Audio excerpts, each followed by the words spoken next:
गुरुपौर्णिमेची पार्श्वभूमी. महर्षी व्यास. लेखक डॉ. प. वी. वर्तक, पुणे. आषाढी पौर्णिमा ही गुरुपौर्णिमा या नावाने ओळखली जाते. व्यास पौर्णिमा असेही तिला म्हणतात, कारण महर्षी व्यासमुनी हे सर्वांचे गुरु मानले गेले आहेत.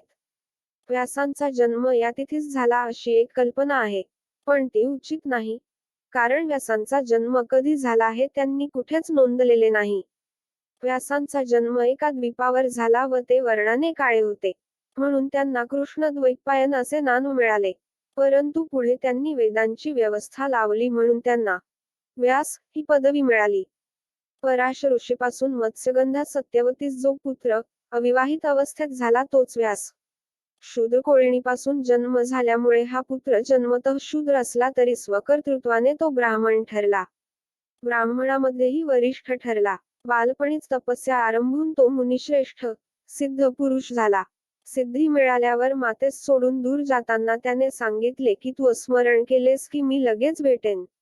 व्यास हे महाभारत हा काव्यात्मक इतिहास लिहिण्यामुळे ख्याती पावले. 18 पुराणेही नंतर त्यांनीच रचली अशी कल्पना आहे. महाभारत हा अतिविस्तृत 1,00,000 श्लोकांचा ग्रंथ लिहिणे योजले, तेव्हा इतके लिहिणार कोण हा प्रश्न पडला. गणपतीने लेखन करण्याचे काम पत्करले, पण त्याने अट घातली की तू सांगितलेले मी लिहिले, पण तू पुढे लगेच सांगितले नाहीस तर मी काम बंद करीन. व्यासांनीही अट घातली की तू समजल्याविना लिहिता कामा नये. अटीतटीने हा सामना चालू झाला. व्यास शीघ्र कवी असले तरी केव्हा तरी अडचण येई. तेव्हा व्यास गूढ श्लोक सांगत. त्यावर विचार करत गणपती बसला की हे पुढील रचना करीत. महाभारतात असे 8800 गूढ श्लोक आहेत. महाभारतात असंख्य विषय मांडलेले आहेत. ते सगळे ज्ञानी व्यासांनी पचविलेले होते. नियोग पद्धतीने त्यांनी धृतराष्ट्र, पंडू व विदुर यांना जन्म दिला. ते स्वतः शास्त्रज्ञ, सायंटिस्ट होते. त्यामुळे त्यांनी गांधारीचा पाडलेला गर्भ घेऊन त्यावर संशोधन करून 100 कौरव निर्माण केले. क्रोमोसोम्सचे पुरे ज्ञान त्यांना होते.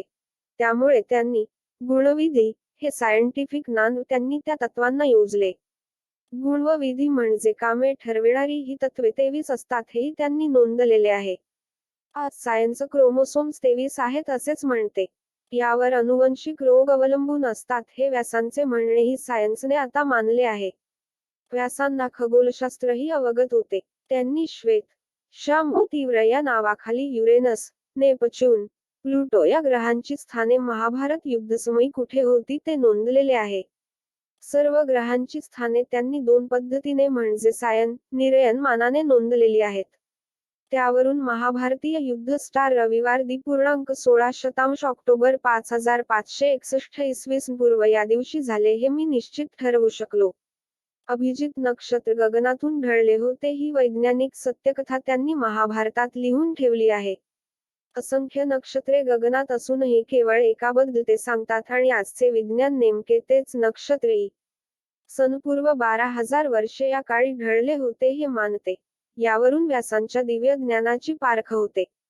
जी हलत नाहीत ती नक्षत्रेही व्याख्या असली तरी नक्षत्रेही हलतात, असे व्यास म्हणतात, तेही आजचे विज्ञान मानते आहे.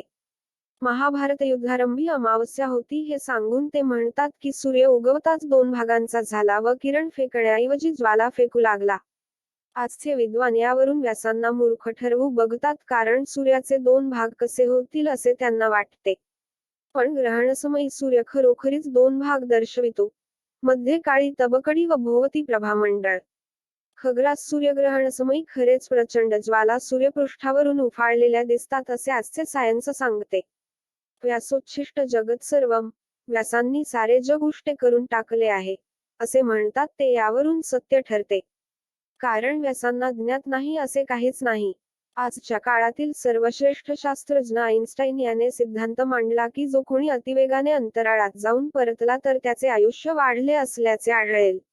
नेमका हाच सिद्धांत व्यासांनी एका कथेतून सांगितला आहे की ककुदमी आपली कन्या रेवती हिला घेऊन ब्रह्मलोकीवर संशोधनासाठी गेला आणि 27 चतुर्युगांनी म्हणजे किमान 216 वर्षांनी परतला, तरी तो जिवंत राहिला आणि रेवती तरुणच राहिली होती. तिचे लग्न बलरामशी लावले. प्रत्येक ग्रहावर काल भिन्न असतो हे तत्वही व्यासांनी या कथेत सांगितले आहे. परा व अपरा या दोनही विद्यांवर त्यांनी प्रभुत्व मिळविलेले होते. सिद्धीही मिळवलेल्या होत्या. दिव्य दृष्टीची सिद्धी त्यांनी स्वतःचा शिष्य संजय यास दिली होती. एवढे सामर्थ्य होते. त्यामुळे ते जगद्गुरू ठरले. त्यांचा मान राखण्यासाठी गुरुपौर्णिमेस व्यासपौर्णिमा मानतात. लाईक करा, सबस्क्राईब करा.